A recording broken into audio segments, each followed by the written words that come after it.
Good morning અને એક technical setup સાથે શરૂઆત કરીએ. એક નવા લેવલ્સ નિફ્ટી બેંકમાં આપણને દેખાયા.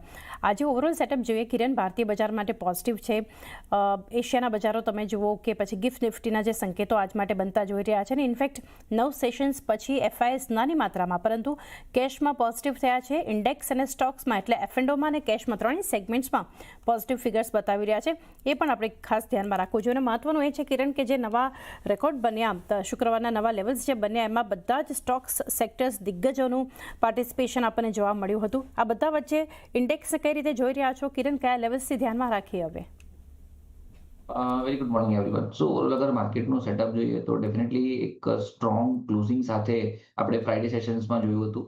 બીજી તરફ માત્ર ફ્રાઇડે સેશન્સમાં નહીં પરંતુ સ્ટાર્ટિંગ ઓફ ધ ડિસેમ્બર મંથથી આપણે જોઈ રહ્યા હતા કે જે ઉપરના લેવલથી એટલે કે 1 ડિસેમ્બરની આજુબાજુ પણ આપણે જોયું હતું કે 26,300ની ઉપર માર્કેટ ઓપન થયું હતું, સસ્ટેન ના થયું અને પછી આપણે જોયું કે એક ડીપ આપણને 10 ડિસેમ્બર સુધી જોવા મળ્યું.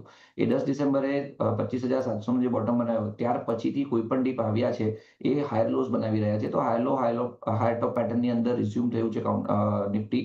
સો એક પોઝિટિવ ટેરેટરીમાં ટ્રેડ કરે છે એવું કહી શકાય અને પ્લસ ટ્રેન્ડ પણ ચેન્જ થયો છે. હવે this is the third attempt કે જ્યાં 26,300ની આજુબાજુ માર્કેટનું ક્લોઝિંગ છે.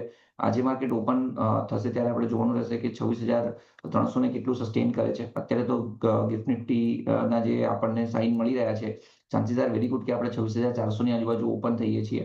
હવે દિવસ દરમિયાન જોવાનું રહેશે કે એ લેવલને આપણે જાળવી રાખીએ છીએ કે ત્યાંથી કરેક્શન્સ આવે છે. જો કોઈ પણ પ્રકારનું કરેક્શન્સ આવે છે 26,300ની નીચે જઈએ છીએ તો પછી ચાન્સીસ છે કે ફરીથી આપણને એક 26,100 26,200 સુધીનું પ્રોફિટ બુકિંગ દેખાય. તો કોઈ પણ પ્રકારે આપણે ગેપ અપને ચેઝિંગ નહીં કરીએ. મારી સાથે 10 થી 11 વાગ્યા સુધી વેઇટ એન્ડ વોચ કરો. જો કોઈ પણ ડીપની ઓપોર્ચ્યુનિટી તમને મળે છે 26,300 થી 26,200ના વચ્ચે તો ત્યાં લોંગ કરવું જોઈએ. હવે એક પોઝિશનલ સ્ટોપ લોસ જે આપણે મેન્ટેન કરવાનો છે 26,100નો મેન્ટેન કરવાનો છે. અને 2026ના દ્રષ્ટિથી આપણે જોઈએ તો આપણે લાસ્ટ વીક ઓફ ડિસેમ્બરમાં પણ મળ્યા હતા ત્યારે પણ આપણે વ્યૂ જણાવ્યો હતો કે બાય ઓન ડિપની સ્ટ્રેટેજી રહેશે અને આ વર્ષે આપણે નિફ્ટીમાં એક સારા રિટર્નની અપેક્ષા રાખી શકીએ છીએ.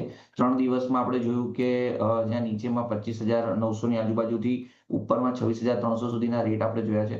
સો કશે ને કશે આ તેજી કન્ટિન્યુ રહેશે. Intraday point of view definitely buy on ડિપની સલાહ રહેશે. પોઝિશનલ પોઈન્ટ ઓફ વ્યૂ પણ બાય ઓન ડિપની સલાહ રહેશે. 26,000નું એક positional stop loss for short term અને લોંગ ટર્મ માટે 25,700નો સ્ટોપ લોસ.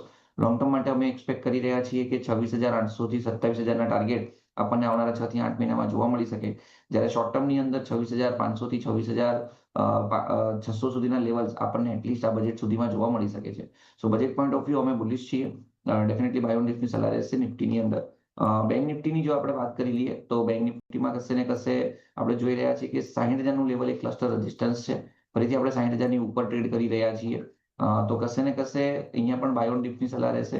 એક પોઝિશનલ સ્ટોપ લોસ તો 58,700નો બને છે પરંતુ ઇન્ટ્રાડે પોઈન્ટ ઓફ વ્યૂ 59,800ને મેન્ટેન રાખવાનું રહેશે. જો 59,800ની નીચે જશે તો પ્રોફિટ બુકિંગ આવશે. અધરવાઇઝ તેજી અહીંયા પણ કન્ટિન્યુ રહી શકે એમ છે. ઠીક છે. તેજી ઓવરઓલ નિફ્ટી બેંકમાં પણ અને 26,800 27,000ના લેવલ્સ ધ્યાનમાં રાખી શકો છો નિફ્ટી માટે પણ. એ સાથે સમય